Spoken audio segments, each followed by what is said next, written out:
Welcome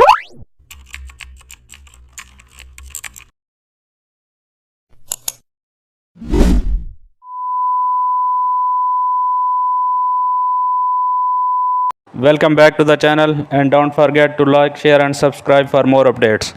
Today we are diving into an exciting tutorial.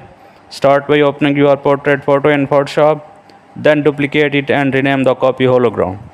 Now apply hue and saturation to shift tone to can or blue. Then go to the layer styles, outer glow and add a neon blue lights. Increase the spread slightly for a soft holographic effect.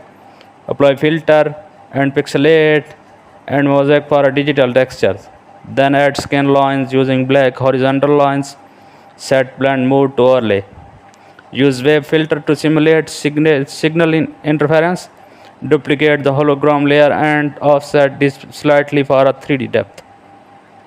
Add background lighting with gain radial gradient